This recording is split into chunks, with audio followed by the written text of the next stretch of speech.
अस्सलाम वालेकुम नाज़रीन, मायनी मैं किन्नू आँखा के साथ मैं हूँ आपका मेज़बान मोहम्मद सरवर। नाज़रीन, हज़रत आयशा सिद्दीक़ा रज़ी अल्लाह तआला अन्हा से रवायत है कि आप सल्लल्लाहु तआला अलैहि वसल्लम ने फरमाया, निकाह मेरी सुन्नत है। और एक मुकाम पर मेरे मालिक ने इरशाद फरमाया कि अगर तुम्हारे पास औरतों को इज़्ज़त देने की कोई वजह ना हो और तुम्हारी तमाम तर दलीलें मान पड़ जाएँ तो अल्लाह ताला की इस आयत को याद रखो जिसका मफ़हूम है और औरतों के साथ अच्छा बर्ताव करो। नाज़रीन, ये वाकई पहला वाक़या नहीं जहाँ शादी जैसा नफीस रिश्ता एक औरत और उसके घर वालों के लिए परेशानी का सबब बन रहा है। यकीनन नाज़रीन, ये वाकई पहला वाक़या नहीं जहाँ एक इंसान अपनी ख्वाहिशात के इवज़ एक लड़की की ज़िंदगी तबाह करने जा रहा है। जी हाँ नाज़रीन, वाकई ये पहला वाक़या नहीं जहाँ हज़रत इंसान और एक औरत से शादी तो कर लेता है मगर ना जाने उसको कौन सी ऐसी दुश्वारी आती है जो कि वो शादी निभा नहीं पाता। आज के प्रोग्राम में हम आपके साथ लाहौर की एक ऐसी दिल दहला देने वाली शादी के बारे में बात करेंगे जिसमें ख़ातून को ये ही नहीं पता कि उसके शोहर ने उसको छोड़ा क्यों है, कौन सी ऐसी वजूहात हैं जिसकी बिना पर उसके शोहर ने उसको छोड़ दिया। और साथ ही साथ हम दूसरे फ़रीक़ैन से भी बात करने की कोशिश करेंगे कि वो इस तमाम तर मामलात के ऊपर अपनी क्या राय रखते हैं। आज हमारे साथ स्टूडियो में मौजूद हैं महविश, जिनका ये कहना है कि जाहिद हुसैन नामी शख्स जो कि उनका साबका शोहर था, उसने उनको फ्रॉड करके जो था धोखा दिया और वो पैसे खा जाते हैं और उसने एक नहीं दीगर और लड़कियों की भी ज़िंदगी तबाह कर रखी है। महविश ही से जानते हैं कि आखिर असल वाक़या क्या है, असल मामला क्या है। जी महविश, आप बताइएगा कि असल वाक़या है क्या। मेरा नाम महविश है। मेरी 2.5 साल पहले शादी हुई थी और जिसके साथ शादी हुई थी उसका नाम जाहिद हुसैन था। वो फैसल बैंक में काम करता था। जब मेरी शादी हुई थी तब वो अलाइड बैंक में काम करता था और साल पहले मेरी उससे सेपरेशन हो गई है। उसने मुझे फ्रॉड करके छोड़ा और छोड़ दिया। मेरे से पहले भी उसकी एक शादी रह चुकी है और मुझे इस चीज़ का इल्म नहीं था, ना मुझे इस चीज़ का इल्म था और ना मेरे घर वालों को इस चीज़ का इल्म था। वो साल शादी रखता है, 1.5 साल शादी रखता है और छोड़ देता है और फिर उसके बाद वो एरिया भी छोड़ देता है। महविश, आपका यहाँ पर कहना है कि आपके साथ फ्रॉड किया गया, ये बात आप कैसे कह सकती हैं कि आपके साथ फ्रॉड किया गया? किस बिना पर आप ये बात कह रही हैं? वो लाहौर का रिहायशी नहीं है, वो मुरीदके में रहता था और अब तो 12 साल हो गए हैं, 12 साल हो गए मुरीदके से निकल गया हुआ है। 10 साल वो लाहौर रहा है, शादी करता है, रिश्ते करता है, वो और उसकी फैमिली ही रिश्ते करवाती है। मेरी फैमिली, जो मेरा रिश्ता था उसकी छोटी बहन ने करवाया था और मेरे से पहले जो रिश्ता उसने कर हुआ था वो मुझे जाहिद हुसैन ने ही बताया था, वो उसकी बड़ी बहन ने करवाया था। अब जो मुझे समझ आई है बात, इस 1 साल में यही समझ आई है, एक रिश्ता उसकी छोटी बहन करवाती है, जब वो टूट जाता है फिर उसकी बड़ी बहन करवाती है।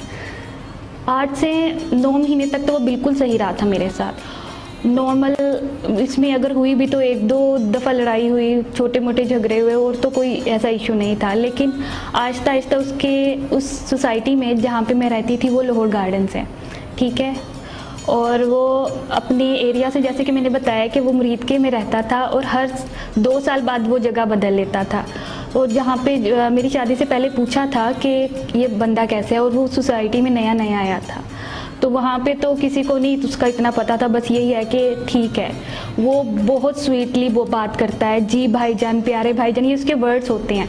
वो मुंह पे कभी भी बुरा नहीं बनता है और जब बाद में वो कहता है कि जो मर्जी कर लो, मेरा कोई कुछ नहीं कर सकता। अच्छा, यहाँ पर महविश आपसे एक और मैं आपकी बात को रोक रहा हूँ। आपने यहाँ पर जिक्र किया कि आपको यूनिवर्सिटी में भी एडमिशन लेके दे दिया गया, तो आपको क्या कभी शक हुआ कि एडमिशन लेने की वजह जो है, आपको वहाँ पर दिलवाने की वजह ये है कि आपका ध्यान भटके और वो अपने तमाम जो मामलात हैं उनको सीधा कर ले?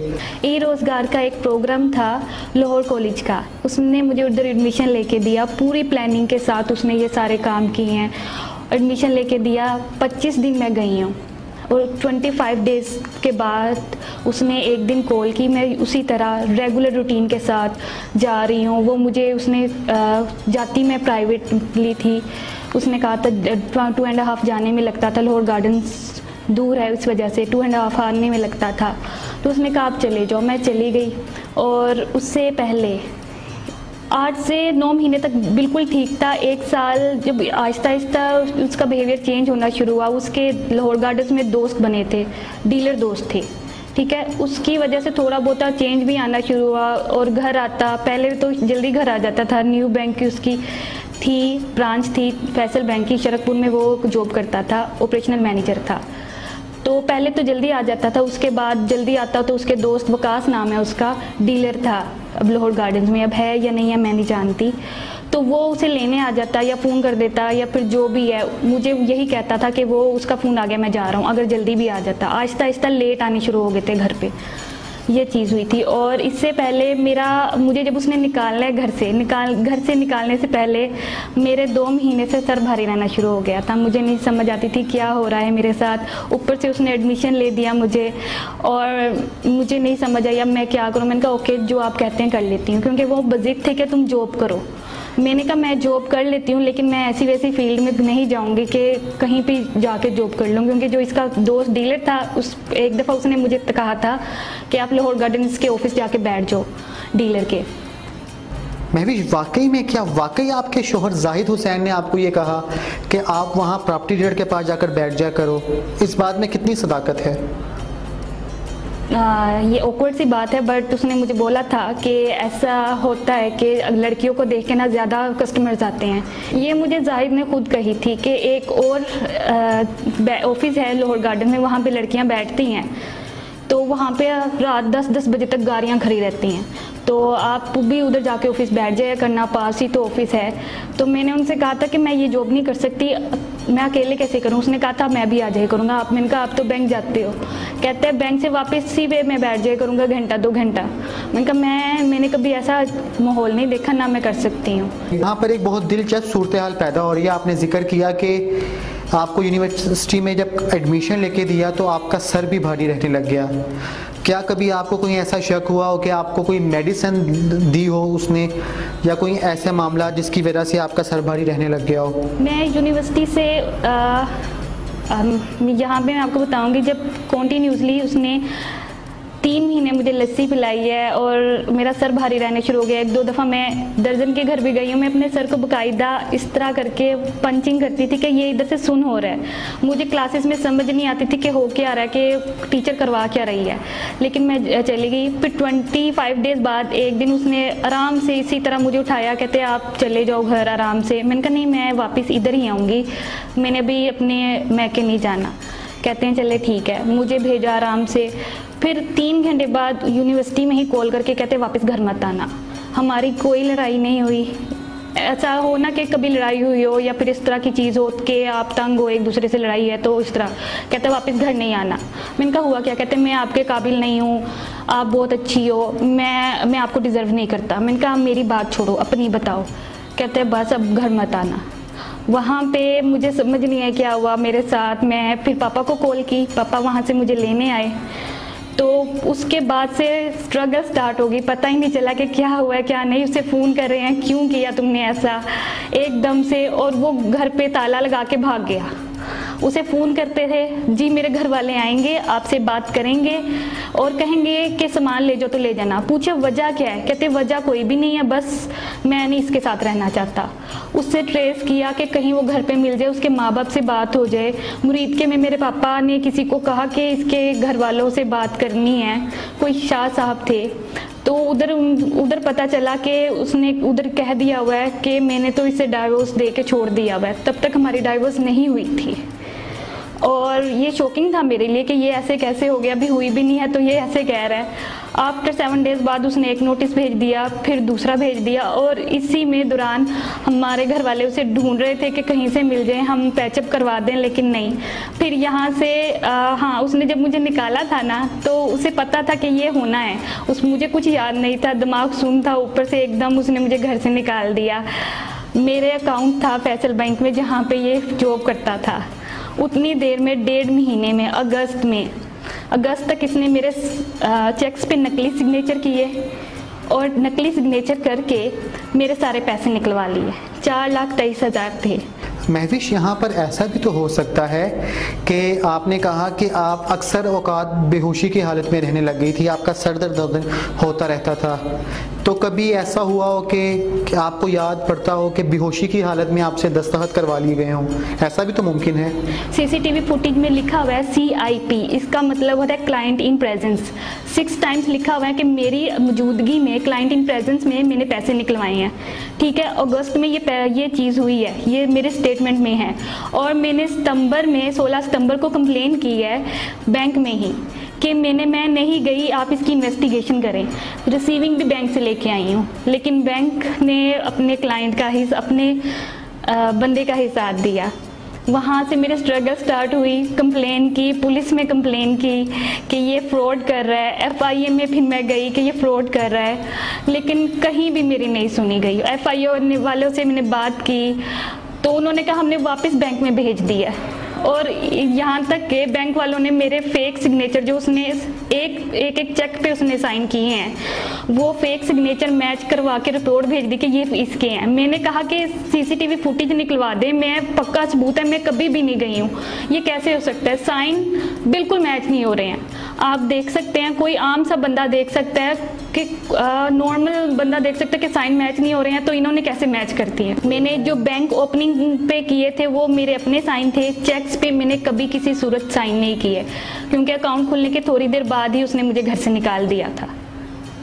और अब बैंक वाले ये सारी चीज़ें सबूत हाइड कर रहे हैं। उसके बाद यूनियन काउंसिल में हम गए, यूनियन काउंसिल में कहा कि सर्टिफिकेट, डाइवोर्स सर्टिफिकेट ये मांगता था। तो यूनियन काउंसिल वालों से हमने रब्ता किया कि इसने ऐसे ऐसे किया, तो यूनियन काउंसिल वालों के पास आया। उस दिन वो फर्स्ट टाइम था कि माना था कि हाँ मेरे पास सामान है, और यूनियन काउंसिल वालों से हमने इस चीज़ की रिसीविंग भी ले ली। मेरे पास थोड़ी सी वीडियो ऑडियो बनी हुई है इसकी, मैंने उस वक्त ऑन कर लिया था कैमरा, या ऑडियो ऑन हो गई थी मेरे से, कि इसने माना कि मेरे पास सामान है, मैं दे दूंगा। तो कहते हैं मैं अगले हफ्ते दे दूंगा, तो आप मुझे सर्टिफिकेट दे दो। तो यूनियन काउंसिल वालों ने कहा कि पहले आप सामान दो, उसी टाइम आपको सर्टिफिकेट दे देंगे। सामान क्या क्या है आपका? मेरा सारा जहेज, मेरा जेवर, सब कुछ, एक कपड़ा तक इसने वापस नहीं किया। मेरे पहनने वाले कपड़े, जिस कपड़ों में उसने जूती और कपड़ों में निकाला था, वही मेरे पास कपड़े थे, एक जोड़ा भी वापस नहीं किया। यहाँ तक कि कुछ एक तिनका वापस नहीं किया। इससे वापस तो तब करते ना जब ये मिलता है। इसके घर वालों को बुलाया, नहीं, घर वालों ने 1-2 दफ़ा फ़ोन करके ना ये फैला दिया हुआ है कि तुम्हारी बेटी तो पागल थी, तो इस वजह से उसने छोड़ दिया। मुरीद के में जब हमने पता करवाया तो वो उससे वजह पूछी कि क्यों छोड़ा है, कहते वो खुद ही छोड़ के चली गई है, उसको मैं डॉक्टर से चेकअप करवाता था और मैंने सुना है, मुझे नहीं मालूम, उधर मुरीद के वालों नहीं बताया है कि यहाँ इसने कोई रिपोर्ट शायद बनवाई है मेरे दिमागी कि मेरा दिमाग सही नहीं था, किसी डॉक्टर से चेकअप करवा रहा था, लेकिन वो रिपोर्ट किसी को वो देता नहीं है, जस्ट दिखा देता है। अच्छा, मुझे एक बात बताएं, आप यहाँ पर बार बार जिक्र कर रही हैं मुरीद के वालों का, पहले तो मुझे ये बताएं कि मुरीद के वाले हैं कौन लोग? मुरीद के में इसके सारे रिश्तेदार रहते हैं, इसके माँ बाप, इसके भाई, इसकी बहनें वहाँ पे ही रहती हैं। ठीक है, और ये खुद मुरीद के छोड़ के 12 साल हो गए हैं लाहौर आया हुआ है, कभी किसी एरिया में जाता है, कभी किसी एरिया में जाता है। और इसने मुझे बताया था इसके 6 रिश्ते हो गए चुके हैं मेरे से पहले, और हर साल इसे पता चलता था लड़की या लड़की के घर वाले ख़राब है तो ये उसे मजबूरन छोड़ना पड़ता था। और मुझे शादी से पहले नहीं पता था कि इसकी शादी हो चुकी है। इसने वहाँ पे जब मुझे मुरीद के लेके गया फर्स्ट टाइम, उससे पहले मुझे बताया कि मेरी शादी हो चुकी है, ताकि कहीं से मुझे वहाँ से ना पता चल जाए। और फिर जब मैंने वजह पूछी, कहता है कि मैंने बहुत उसके तरले किए, हाथ जोड़े, उसको मुझे छोड़ो नहीं, मुझसे तलाक ना लो, लेकिन उसने ले ली। और मुझे भी उसने अब ऐसे खुद ही छोड़ दिया है, मैंने भी नहीं मांगी और खुद ही मुझे दे दिया। और उस लड़की ने खुला नहीं लिया था, उस लड़की को इसी ने छोड़ा था।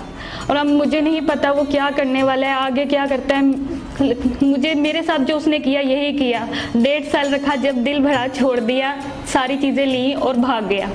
इस तमाम तर वाक़यात में, मामलात में किसी की जानिब से आपके ऊपर प्रेशर डाला गया हो? जी, मुझे इसने मुरीद के पुलिस स्टेशन से कॉल करवाई थी कि आपके ख़िलाफ़ हमने, जाहिद हुसैन ने एप्लीकेशन दी है ये इसने मुझे बाकायदा तौर पे, जब मैं नहीं रुकी तो फिर दूसरी इसने शरकपुर थाने से भी कॉल करवाया। वहाँ के नंबर्स मेरे पास हैं, मैंने नोट कर लिए थे कि ये देखिएगा कि ये कौन क्यों मुझे इस तरह तंग कर रहे हैं। तो तब मैंने इनसे कहा था कि हमारा तो केस चल रहा है। वो कहते हैं ले लो वापस केस, लेकिन हमने केस वापस नहीं लिया था। मैंने उनसे पूछा, कहते हैं आप सुबह मुरीद के आएँ, आपको तभी पता चलेगा। फिलहाल हमें यही पता है कि जाहिद हुसैन ने आपके खिलाफ एप्लीकेशन दिया, आपके और मोहम्मद असलम के खिलाफ। मैंने कहा मोहम्मद असलम, कहते हैं वो आपके, उसने पूछा मोहम्मद असलम कौन है? मैंने कहा मेरे फादर हैं। मैंने तो उन्हें बताया कि हम लाहौर से बाहर जाते ही नहीं है, तो हम मुरीद के कैसे आए? कहते हैं आप आए, आपके ऊपर FIR हो गई है, ये है तो वो है। उन्होंने सेम ऐसे ही बोला था। कभी ऐसा हुआ हो कि किसी की जानिब से कोई धमकी दे दी गई हो, या इवन जाहिद की जानिब से कभी आपको धमकी दी गई हो, या कोई उससे ऐसी? यूनियन काउंसिल में जब ये माना है, उसके बाद हम घर आए हैं, तो ये पीछे पीछे अपने भाई के साथ, और मैं नहीं जानती और कौन था, 2 और बाइक्स थी, बाइक्स पे ये गया हुआ था, पीछे पीछे आया है और पापा को धमकी देने के लिए पीछे आया। क्या करने के लिए ये पीछे आए मैं नहीं जानती। पापा को इसने गिरबान से पकड़ के बाहर निकाला है गेट से, तो वहाँ पे पापा को चोट भी लगी है। फिर पापा ने दरवाज़ा बंद कर दिया था, अंदर से लॉक हमने कर लिया था, हमारा जो है बाहर गैराज होता है अंदर से लॉक हो गया था। फिर पापा बाकायदा पट्टी करवाने गए हैं, तो वापस घर आए हैं, तो वो जिन्होंने 2 लोगों ने देखा था उन्होंने कहा है कि आप इसके खिलाफ कंप्लेन करें। कंप्लेन तो हम कर करके थक चुके हैं, FIR में कंप्लेन कर दी थी, पुलिस में कंप्लेन कर दी थी, लेकिन वो कहते नहीं आप करें हो जाएगा। कंप्लेन की, उनको बुलाया, फिर वो सिनेरियो हुआ, उधर वो पैसे दे गया। तो उसके बाद उसने बाकायदा ये किसी के थ्रू डायरेक्ट हमें कॉल नहीं करता था, वो जिन्होंने रिश्ता करवाया था, मेरे खालू ने रिश्ता करवाया था, उनको कॉल करके फिर उनके ज़रिए कहता था जो मर्ज़ी कर लो, सामान वापस नहीं मिलना। कभी कहता था सामान वापस ले लो, ठीक है, लेकिन ये FIR वापस ले लो। फिर जब वो पैसे दे देता था पुलिस को, फिर ये धमकी देता था अब जो मर्ज़ी कर लो, मेरा कोई कुछ नहीं बिगाड़ सकता। क्या कभी आपका जाहिद के साथ रब्ता हुआ हो? उसने डायरेक्ट कभी रब्ता नहीं किया, जरिए ज़रूर मैसेज भिजवाता रहा है। 3 दफ़ा इसने खालू को मैसेज करवाया था, जिन्होंने रिश्ता करवाया था। 2 ही चीज़ें कही थी, एक तुम्हारी बेटी पागल है इसलिए हमने इसे छोड़ दिया, दूसरी चीज़ हम सामान वापस दे देते हैं। सामान का जिक्र करते हैं, मेरे जेवर का कभी जिक्र उसने नहीं किया, सामान वापस दे देते हैं, उसके बाद कोई जिक्र नहीं हुआ। आपका जेवर कितना है? जेवर मेरा 32 तोले था। आपके पास, आपने कहा कि सारे डॉक्यूमेंट्स हैं, क्या क्या सबूत हैं आपके पास? मैं पूरी फाइल लेके घूम रही हूँ, मेरे पास एक एक चीज़ का सबूत है, एविडेंस है मेरी चीज़ मेरे पास, कि मेरे पास सारी, कि मेरी ये सारी चीज़ें हैं। उसने फ्रॉड किया मेरे साथ, मगर कहीं से कोई भी हेल्प नहीं आ रही है। अच्छा, अब ये भी ज़रा बताते हैं कि अब आप चाहती क्या हैं? वो चाहती हूँ कि प्लीज़ आगे से कभी किसी लड़की के साथ, जो मेरे साथ हो चुका है, पहली के साथ इसने क्या किया मैं नहीं जानती, लेकिन मेरे साथ इसने बहुत बुरा किया और बहुत बुरा कर चुका है, आगे किसी के साथ बुरा ना हो, ठीक है। इसको, इसके घर वालों को जो रिश्ते करवाते हैं दिखाया जाए, इस जालिम शख्स से बचा जाए। दूसरी चीज़ मैं ये चाहती हूँ कि जो जो इसने मेरे साथ गलत किया है उसकी इसको सज़ा मिले। 2 चीज़ें हैं, और कोई भी मेरी बात सुनने को तैयार नहीं है। जहाँ भी जाते हैं, मैं जाती हूँ, पापा जाते हैं, पापा मेरे थोड़े से ओल्ड हैं तो कोई सुनता भी नहीं है।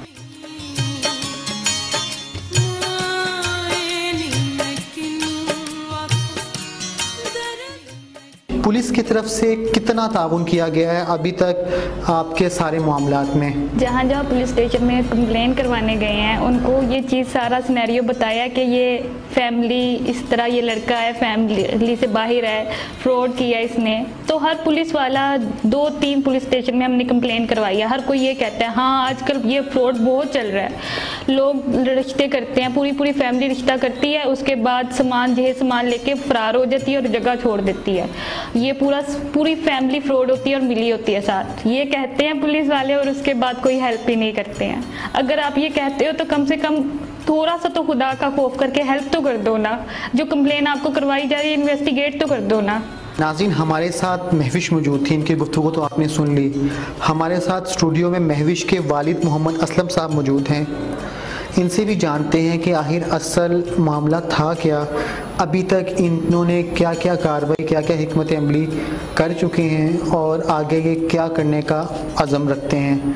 लेकिन उससे पहले नाज़रीन मैं यहाँ पर एक बात कहता चलूँ कि मोहम्मद असलम साहब, क्योंकि मैंने इनको चलते हुए आते हुए देखा है, यकीनन एक 70 साल का जो बुज़ुर्ग हैं, वो अपनी बेटी के लिए अगर कोर्ट कचहरियों के चक्कर खाता फिरेगा तो उसको वहाँ पे इंसाफ नहीं मिलेगा तो वो यकीनन ऐसे मीडिया पर ही आएगा। मेरी ये बात करने का पर्पज़ ये है कि अल्लाह ताला हमसे कभी इस तरह के काम ना ले कि हम ऐसे आके ये स्टोरीज़ ऑन एयर करें कि फ़लाँ बेटी के रिश्ते के मामलात हैं या उसको फ्रॉड हो गया है। अल्लाह ताला हम सबको अपने हिफ्ज़ व अमान में रखे। हम बात का आगाज़ करते हैं असलम साहब से। असलम साहब, आप बताइएगा कि असल वाक़या है क्या? वैसे तो बेटी ने आपको सब कुछ बता दिया है, तो लेकिन ये आदमी बहुत फ्रॉड है। हम बात करने में बहुत अच्छा था, लेकिन बस इसको खुदा जाने के मेरा मतलब क्या ये करता रहा, लेकिन बोलने में बड़े ही अच्छी तरह तो इसने फ्रॉड किया है। जेवर भी बच्ची का रख लिया है, सारा सामान भी रख लिया। हम जब भी जाते हैं ना ही कोई कपड़ा, ना ही जेवर, ना ही बर्तन, कोई चीज़ नहीं देता। कहता जहाँ मर्जी चले जाओ, मेरा कोई कुछ नहीं कर सकता। इस सारे मामलात में अभी तक पुलिस वाले क्या कहते हैं? पुलिस वाले बार बार कहते हैं, जब भी बुलाते हैं मैं चला जाता हूँ, लेकिन वो आते ही नहीं हैं। तकरीबन काफ़ी देर हो गई है, 6, 7, 8 माह हो गया है दरख्वास्त दी। फिर इसने एक वादा किया था कि मैं उसके साथ एक वकील आया था, कहते मैं आपका ये काम मसला करवाता हूँ। मुझे उन्होंने घर आके मारा था 5 आदमी से, घर से बाहर भी ले गए। तो मैं फिर पट्टियाँ करवा के घर बैठा। आपकी बात को असलम साहब मैं काट रहा हूँ। आपने यहाँ पर जिक्र किया कि उन लोगों ने आपको मारा भी है, तो जब आपको उन्होंने मारा है क्या उसके ख़िलाफ़ आपने कोई कानूनी कार्रवाई की या कोई दरख्वास्त ऐसी दायर की कि जिसके ऊपर कोई कार्रवाई हो सके? मैंने पुलिस वाले से कहा जी इसका पर्चा दो, पर्चा भी नहीं दे। उसको बुलाते हैं, वो बिठा के 2-4 मिनट 5 मिनट, कभी आता ही नहीं है। कभी उसका बस वो भाई आता है, वो नहीं कभी आया। वकील किया हुआ है, केस किया हुआ ना, उस पर वकील किया हुआ, तो वो वकील को हमेशा साथ लेके थाने में आता है। जितनी दफ़ा उसका भाई आया 1-2 दफ़ा, तो वरना वो नहीं आता। असलम साहब, क्या आपका कोई वकील है? वकील है, लेकिन मैंने कभी कोशिश नहीं की कि वकील को या किसी को साथ ले जाऊं। मेरा अपना बेटी का मियाँ है, मैं उसको साथ कभी ले जाता हूं, कभी मैं अकेला चला जाता हूं जब वो बुलाते हैं थाने में। अच्छा, जो आपने वकील करवाया हुआ है, मुझे ज़रा ये बताएं कि वो क्या कहते हैं? अभी तक उनकी क्या उसके ऊपर रिपोर्ट के ऊपर स्टेटस है, अपडेशन है कि वो क्या कहते हैं इसके बारे में? जो है, जो जहेज़ का है, जेवर का, बर्तन वगैरह हर चीज़ का है, कपड़े वगैरह जो भी। एक कपड़ा भी पुराना भी नहीं कभी उन्होंने दिया। तो बार सुलह जब के लिए हम जाते रहे पहले शुरू में, तो उन्होंने कहा कि कपड़े इसके दे दो। तो मैंने कहा इन्होंने नहीं देने, वो जो आदमी साथ थे उन्होंने उसे कहा था। मैं कहा ये नहीं देंगे, किसी ये जो देने होते तो पहले ही दे देते। वो कहा ये नहीं है, कपड़े भी नहीं है, वो हमारे पास चाबी नहीं है। अब आप क्या चाहते हैं? मतलब महविश ने तो अपना बता दिया, आप बीइंगा बाप की हैसियत से, बीइंगा फादर, आप क्या चाहते हैं? मुझे किसी जगह से इंसाफ की तवक्को नहीं आ रही, क्योंकि मैं जब भी गया हूँ, सरगपुर गया हूँ, दरख्वास्त दिया। मैंने कहा बच्ची के पैसे भी बैंक से निकलवा लिए, आप इसकी CCTV के कैमरा चेक करें। उन्होंने कहा नहीं की। तो उसी दिन से यही मैं कह रहा हूँ जी। अब उन्होंने रिपोर्ट दिया जी, ये साइन इसने भर क्या बच्ची गई नहीं है ना ही बैंक में। हालांकि स्टेट बैंक में है कि बच्ची 6 दफ़ा बैंक खुद गई है, तो वो पता चल जाता है कैमरे से। लेकिन बैंक वाले भी उसी तरह है, मेरा मतलब जिस तरह वो दूसरे। मैंने इसलिए मजबूरन आप मैं मीडिया में आया हूँ। असलम साहब, यहाँ पर मैं आपको एक बात मेंशन करता चलूँ कि हम पूरी इस केस को इन्वेस्टिगेट करेंगे, तो यकीनन आपको बारहा जो है हम जहमत भी देंगे, आपको हमारे साथ जाना भी पड़ेगा। तो आप जहाँ पे हम कहेंगे आप हमारे साथ चलेंगे। कहीं ऐसा तो नहीं कि आप कहीं बहाना लगा के कह देंगे कि मैं आज मसरूफ़ हूँ। यकीनन हम आपकी तबीयत को भी मद्देनज़र रखते हुए हम कोशिश करेंगे कि आपको कम से कम जहमत दें। तो आप हमारे साथ चलेंगे? नहीं, इंशाल्लाह ऐसा कभी नहीं होगा, क्योंकि मुझे उनसे या किसी ऐसे अदारे से जो पुलिस है या और जो है उनसे उम्मीद ही नहीं है कोई वो इंसाफ करेंगे। अदालत में केस है कि वो अदालत का वो खुदा जाने या अदालत जाने। तो आपके पास इसलिए है कि आप मदद करें ताकि उनको थोड़ी सी हिदायत हो जाए, ताकि किसी और की बेटी बहन की ज़िंदगी तबाह ना करे। मैं चाहता हूँ वो जितना जेवर है डाला हुआ है, मैं पाकिस्तान से सब बच्ची के लिए जो भी इसका हिस्सा था मकान अपनी बच्चियों को दे दिया है। इसके हिस्से का बेच के इसको जो इसने कहा है इसको ले दिया। तो जेवर मैं सऊदीया से लेके आया हुआ था, तो वो बेचा सोना, तो उसके बदले इसको सारा जेवर बना दिया। तो मुझे नहीं पता था ये होना। बस बच्ची के मेरा मतलब नसीब है, जो भी अल्लाह ताला करे सबकी बच्चियों के नसीब अच्छे करे। मुझे आप जिस जगह कहेंगे मैं जाने के लिए तैयार हूँ। मुझे उम्मीद है कि आपके जाने से शायद अल्लाह ताला मेरा ये मसला हल कर दे। वैसे मुझे और किसी पे नहीं कोई भी उम्मीद नहीं है।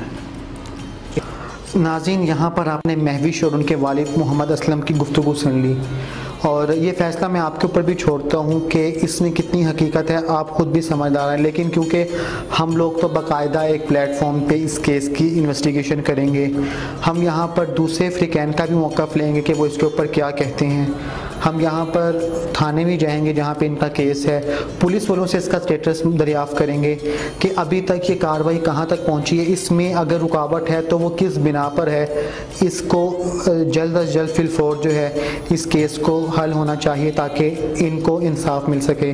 लेकिन यहाँ पर मैं एक सवाल आप लोगों के लिए भी छोड़ रहा हूँ, आखिर कब तक हम लोग जो हैं इस तरह से अपनी बेटियों के साथ, अपनी बहनों के साथ जो है ये ज़्यादतियाँ होते देखते रहेंगे? कब तक हम लोग अपने अंदर ये शऊर बेदार नहीं करेंगे कि आखिर जब हमने अपनी बेटियाँ बहनें ब्याहनी हैं तो हमने तमाम तर चीज़ों का बाकायदा पहलू को मलहूज़े हाथी रख कर के लड़का क्या करता है, उनकी फैमिली कैसी है, उनका ख़ानदान कैसा है, और कहीं ऐसा तो नहीं कि हमारी बेटी के साथ फ्रॉड हो जाएगा। ये तमाम चीज़ों का जायज़ा लेकर हम लोगों ने कोशिश करनी है कि हम लोग जो हैं अपने मामला जो हैं उनको निपटाएं। लेकिन अगर ऐसा नहीं होगा तो फिर हम लोग कहाँ जाएंगे?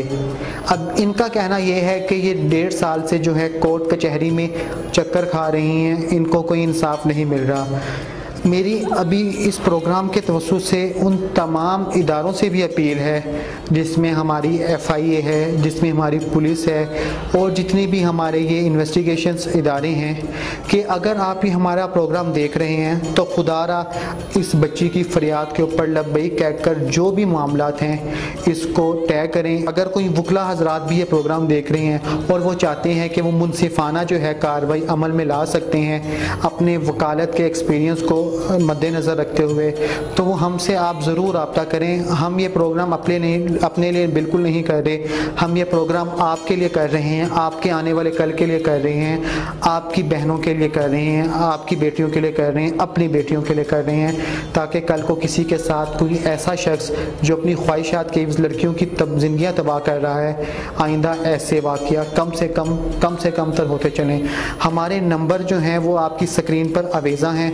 अगर आप लोगों में से कोई किसी तरह भी हमारे साथ ताउन करना चाहता है इन्वेस्टिगेशन के मराहिल में तो आप हमारी टीम के साथ रब्ता कर लें। हमारी टीम आपको फिलफोर जो है रिस्पॉन्स देगी और इंशाल्लाह हम आपके शाना बशाना खड़े होंगे। प्रोग्राम मायनी में किन्नू आखा के साथ अपने मेज़बान मोहम्मद सरवत को दीजिए इजाज़त। अल्लाह हाफिज़।